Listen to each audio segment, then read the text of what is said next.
experience because you could pull up to 90.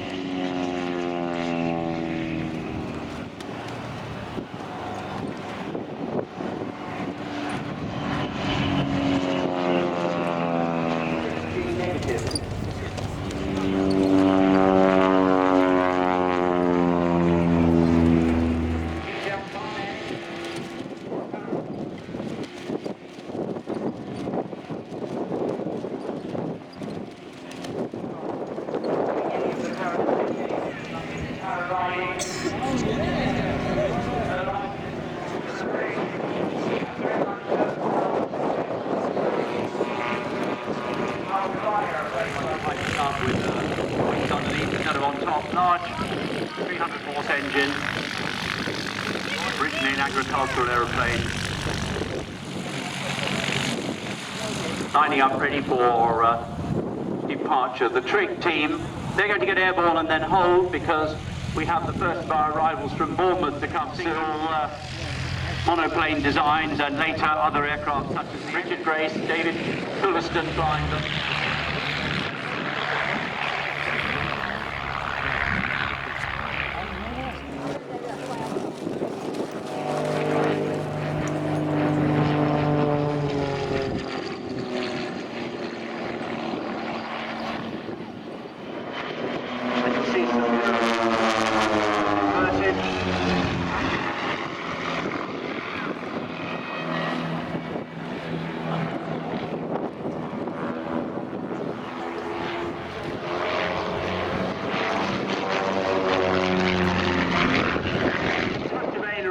Direction to prevent the aircraft rolling as well.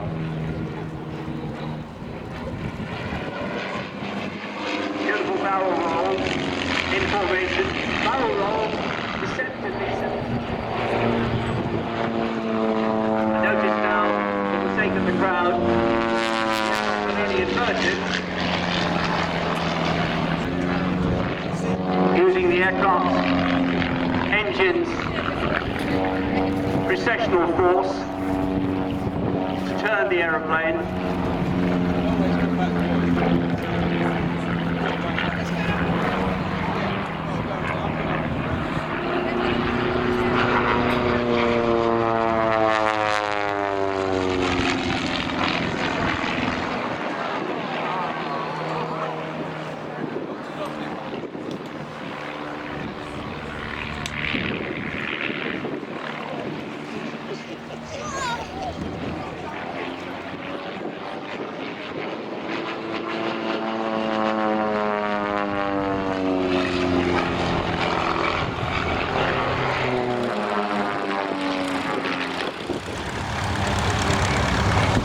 Notice the increased angle of attack, the one flying inverted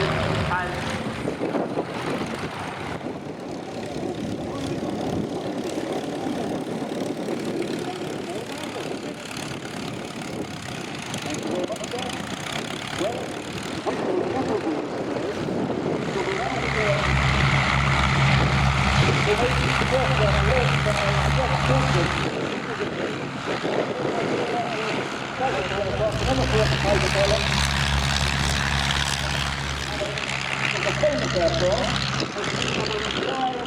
amateur team, but they fly to a 3,600 level, of which no fewer than 1,000 that's age. That's an incredible survival rate. 3,100 were done by modest motors entirely. Braking! At each other to do so. Nearly cross. Now and braking!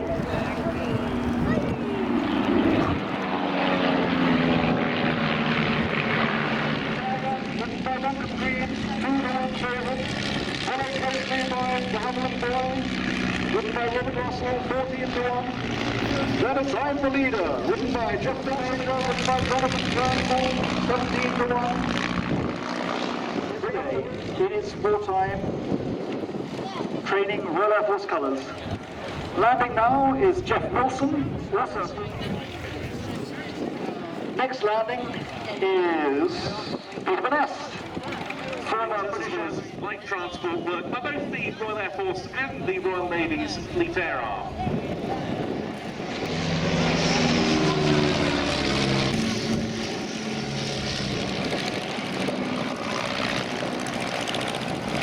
The Dragonfly following it was intended Dragonfly.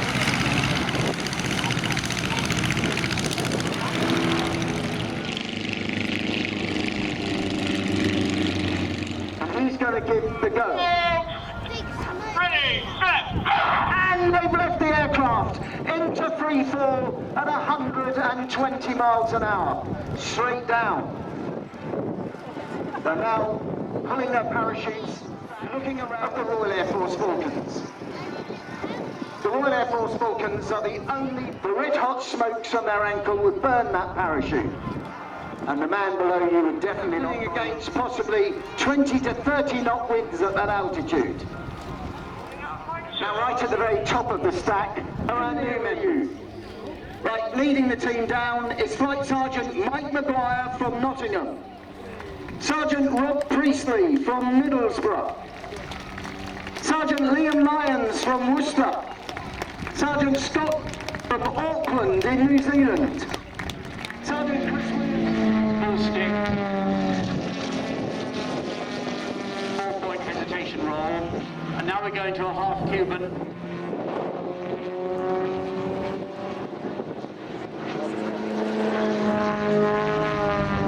Half Cuban's like a nibbleman turn.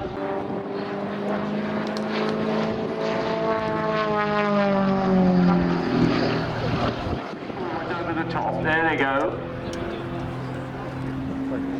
Tremendous negative G. And now I see a torque roll, there it is. Torque roll, turning the airplane on the engine.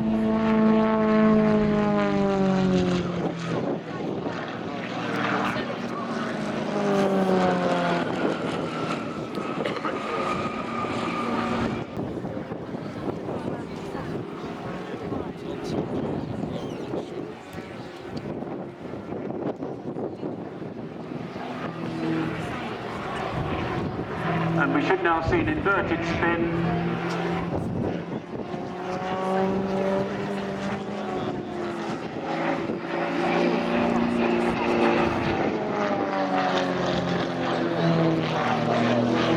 Tumbles are done using full use of control. Taking advantage of the fact that the aeroplane's stability has been materially disadvantaged.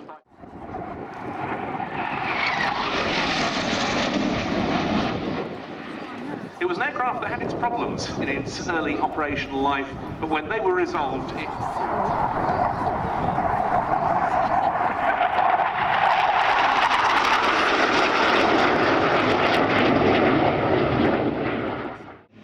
Now the blades have arrived in Manta formation, so we have blades 1 and 4 in the middle, blades 2 and 3 are on the outside as they go over the top for the Manta loop.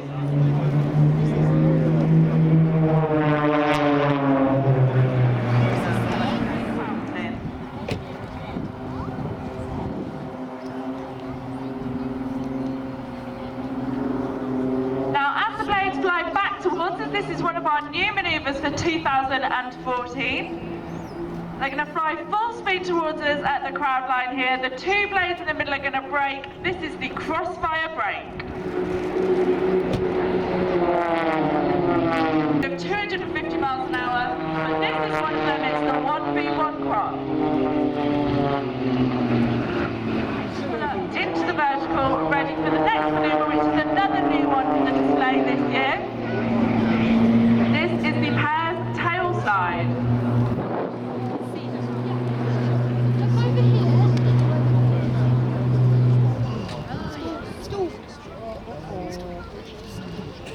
An amazing moment there as blades 1 and 4 both close.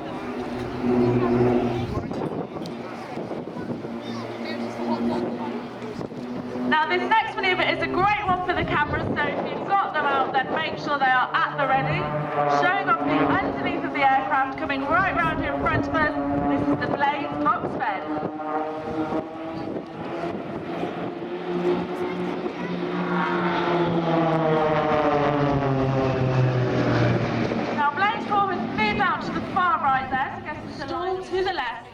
the Blaze Hammerhead.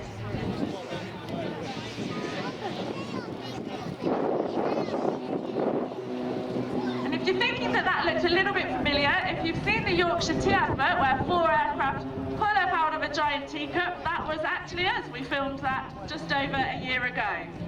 Now this next manoeuvre, as they come back towards us, it's dedicated to the brave few who fought in the Battle of Britain. It is the Spitfire roll.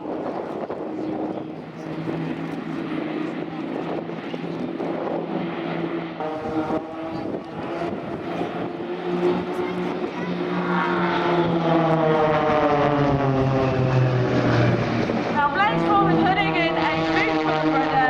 This is how the Blaze do crazy flying.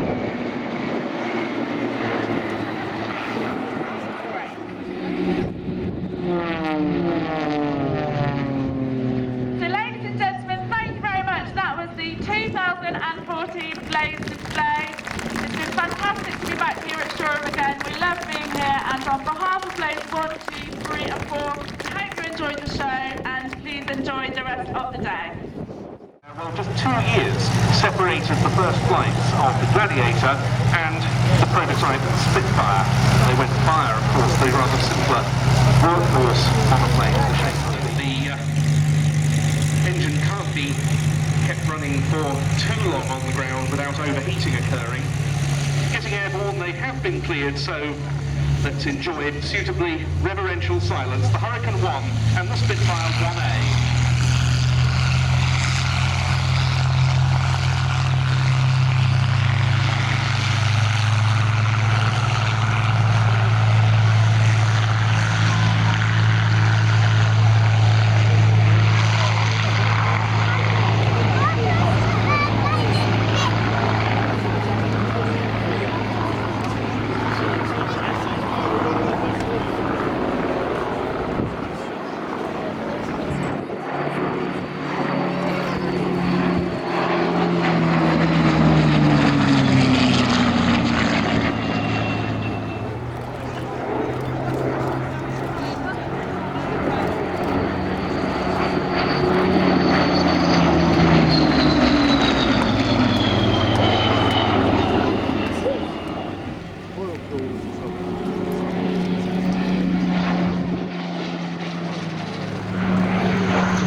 It was interesting while watching that Spitfire to listen to the engine note, of course, of that very early Rolls-Royce Merlin fitted to the Mark 1A. The slight whistle that the aircraft emitted being very notable on that example in particular, and caused its spin set. Coming the other way with that raughty exhaust note from actually an American Warner radio engine in the front, Sopwith triplane replica representing the airplane running in from the right now over the top of the college, which is 19 feet high up on the left side of the cloud line.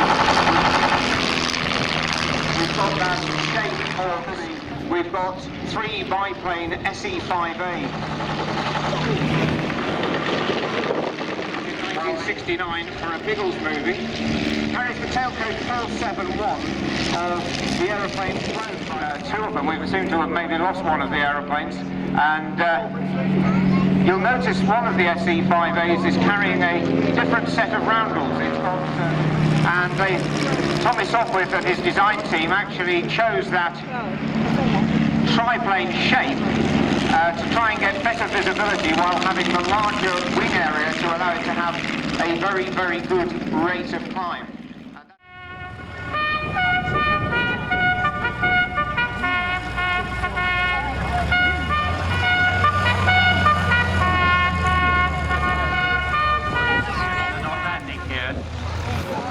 Because of the weather conditions. But we move on now, just a generation.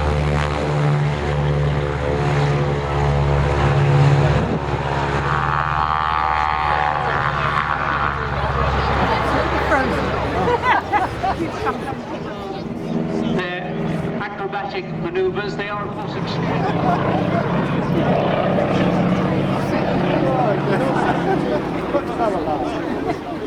They're going now to perform a formation loop.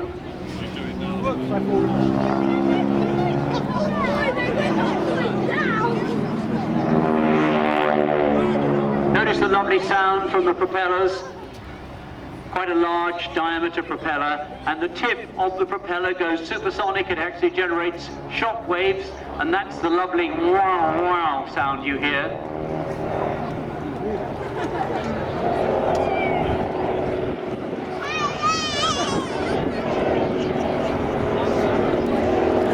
Wave to them, please.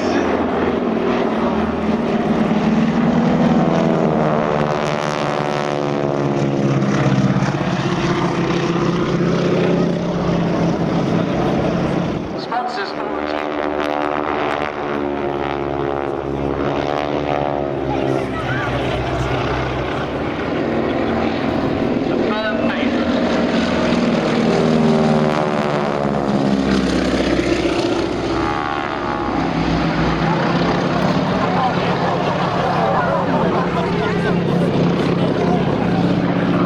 pushing there of negative G, and these are formation bumps. The girls subjected on lying pose.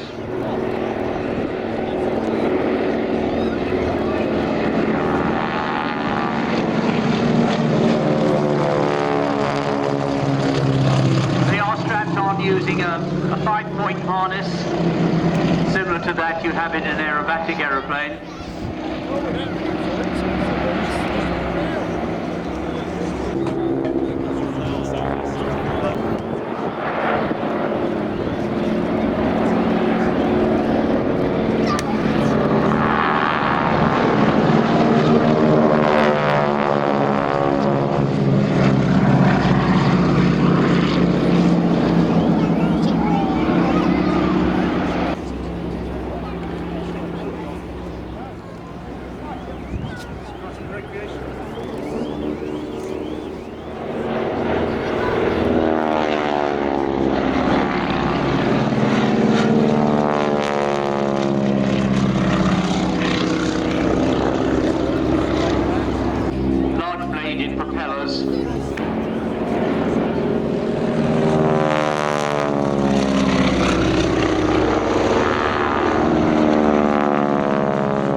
Wing-walking team. Notice the girls now are sitting now on the leading edge of the wings. They have no rear support, which they had before, of course.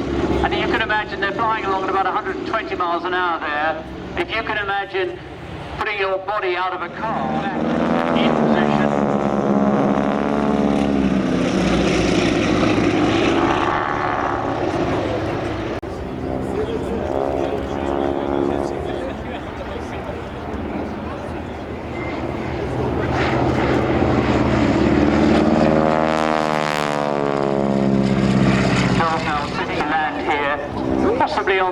or possibly one gear forwards, because the higher he raises the nose on this quite bulky front of the aeroplane, the less he can see. Needless to say, you've got to swing it straight before touchdown, or Models of this type were pure flybys.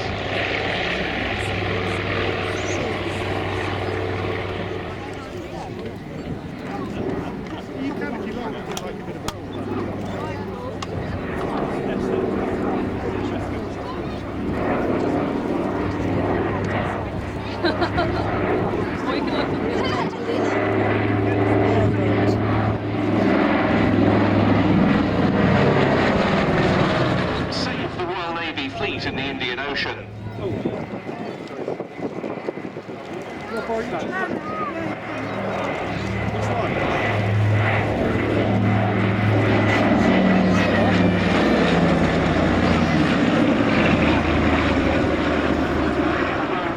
Almost at will, supported by Focke-Wulf FW-200 Condor long-range maritime aircraft.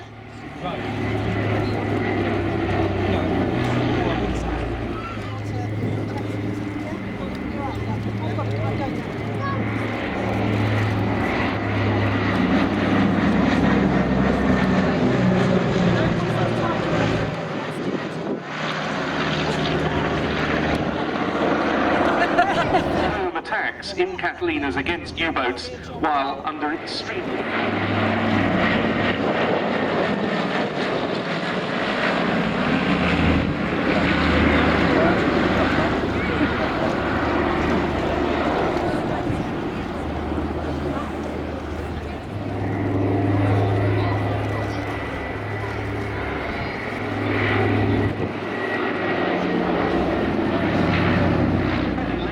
to the flying program here. We were to have seen this in the static display only, but unfortunately the Royal Navy Historic Flight Swordfish is unable to be with us, so the Catalina was drafted into the flying display, and I know that it's open to view while it's on the ground for a small fee, so do make your way over to the Catalina, and the crew from Plain Sailing will be only too happy to welcome you, and I'm sure sell you a souvenir as well.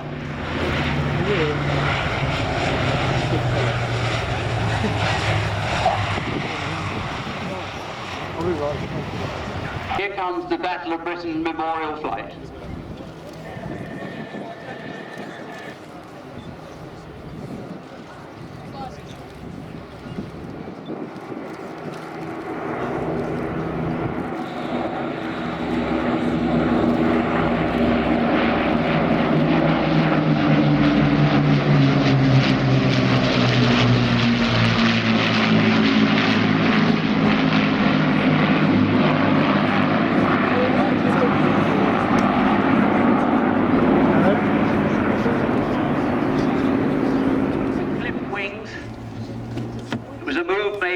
At one time during the war to improve the maneuver.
people on board are volunteers, willing volunteers.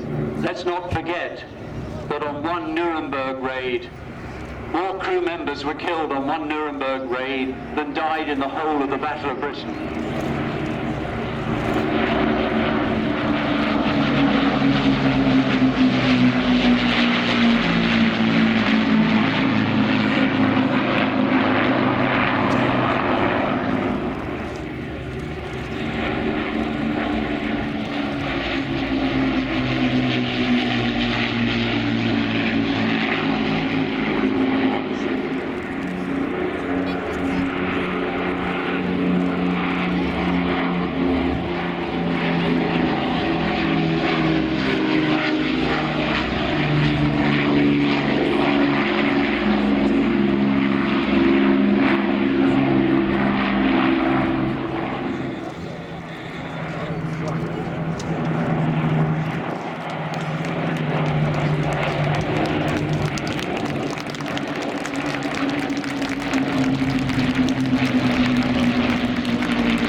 It was very much an Anglo-American-led operation.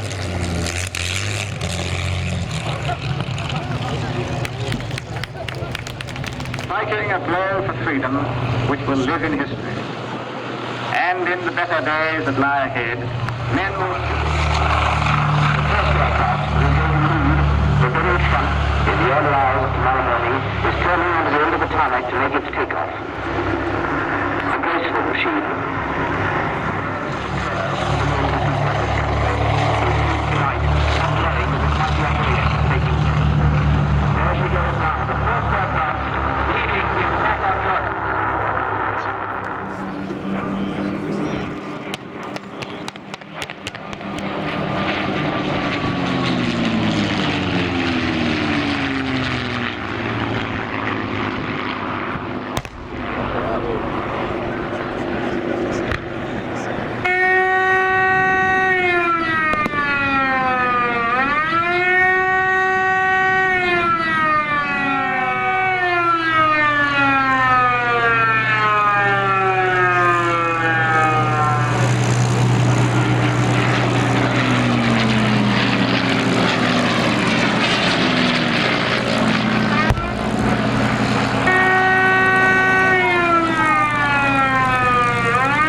to advance through Normandy's notorious bocage, the countryside characterised by dense hedgerows and small fields. The Allies started to set up fires and Mustangs and other types increasingly flew.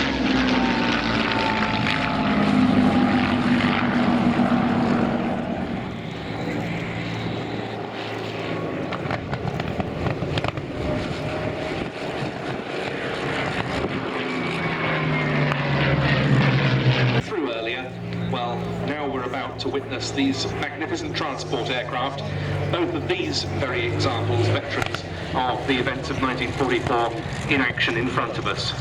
Fleets of those that went deeply into harm's way on the night.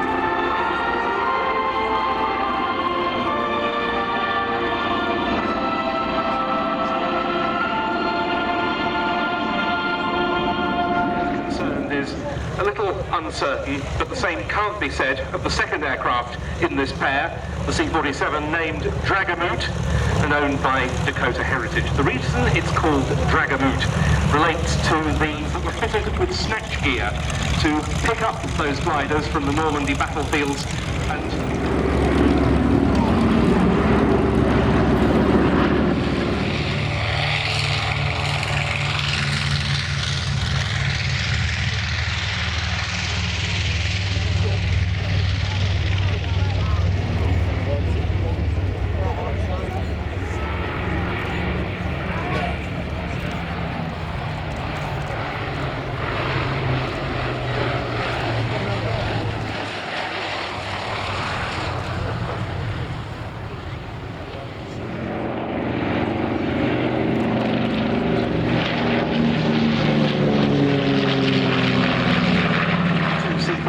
rolls out. The first one, Dragamute from Dakota Heritage, captained by John Corley.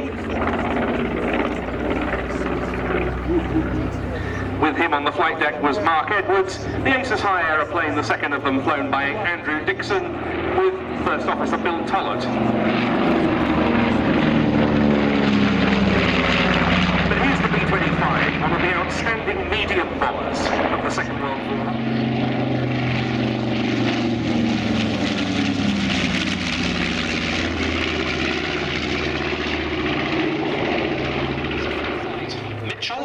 Captained by Jan Marstam. He's a KLM Boeing 777 captain, but he's been around the display circuit a while, flying the Mitchell since the early 1990s. And indeed, for those of you who've been airshow goers for a long time and remember the Royal Netherlands Air Force Fokker F-27 displays,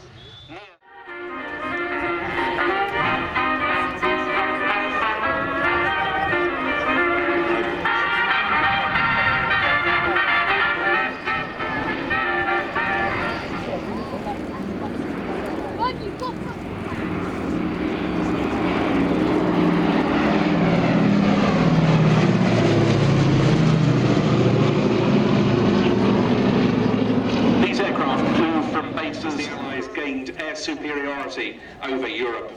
Though, even so, anti-aircraft fire flak was still a danger to the B-17, even with its legendary survivability.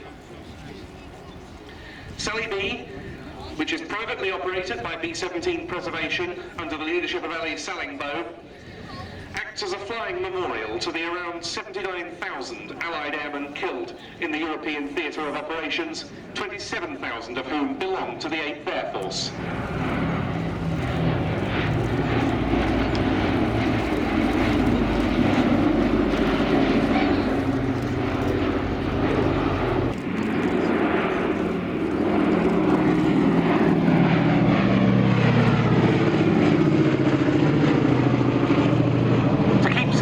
Flying, B-17 volunteers and members who belong to the Sally B Supporters Club And it's because of the B-17's illustrious wartime history that it's so important to keep it flying for future generations.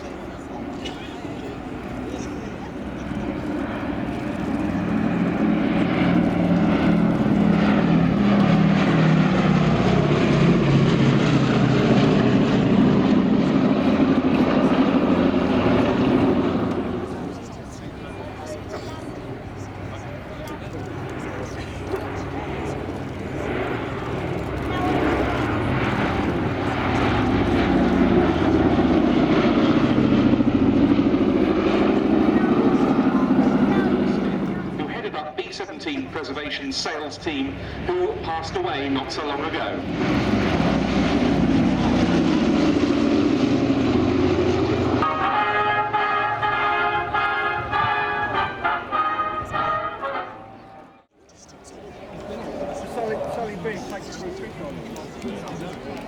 We mentioned the first 5 amongst the Airshow volunteers and favourites. This is the favourite of them all.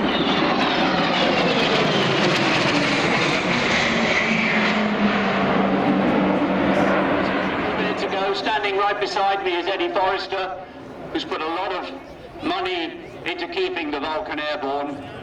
We all have added our little bit, but Eddie's put a lot more in than the others, and he's got very excited. He was standing with you a minute or two ago, and he said, "The tin triangle is here," and here it is, at long last. The very first Vulcan B-2 that flew, its very first test flight by Tony Blackman, who is in fact here today at Shoreham as one of our guests.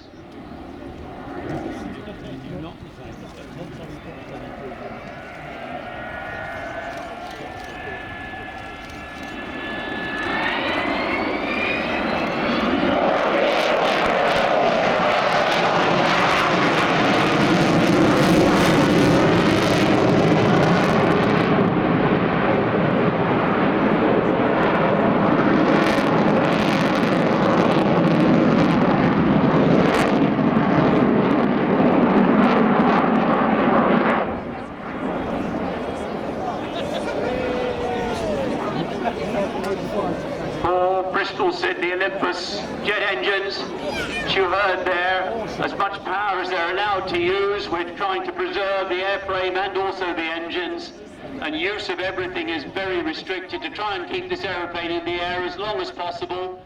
And it's just had a lengthy leading edge modification carried out at Finningley, at Robin Hood Airport near Doncaster, as Kevin Rubens brings the Vulcan around.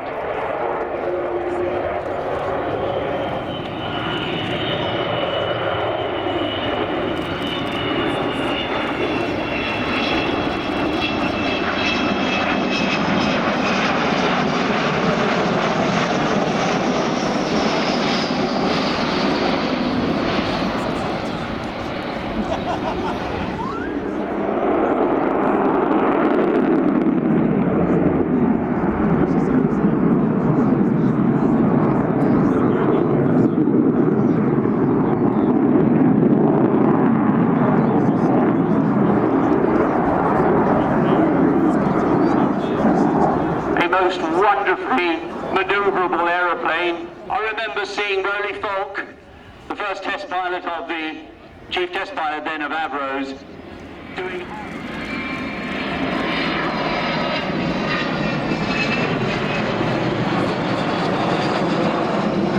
that massive bomb bay was going to hold Blue Streak, you may remember.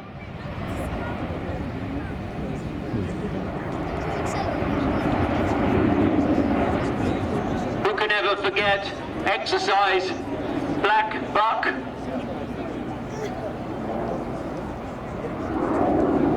Where the Vulcan flown by Martin Withers, who is chief pilot of the Vulcan team at the moment.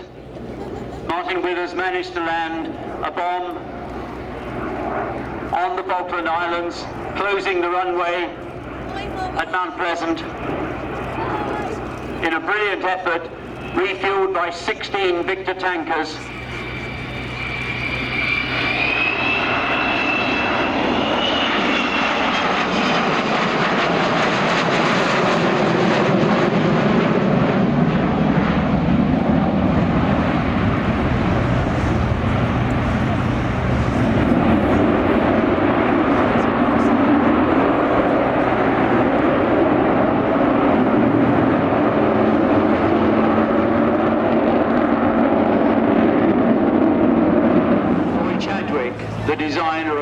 Lancaster also started the design of the Vulcan before he died.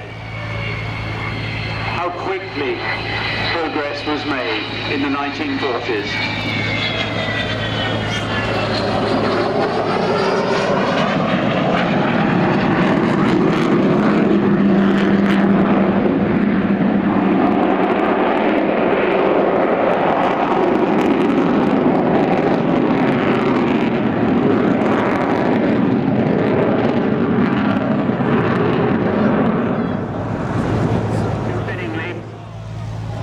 Going as much as he can over the coastline and so on. We always ask Eddie Forrester, who sponsored today's flight, always asks that they fly along the south coast so the maximum number of people can see this.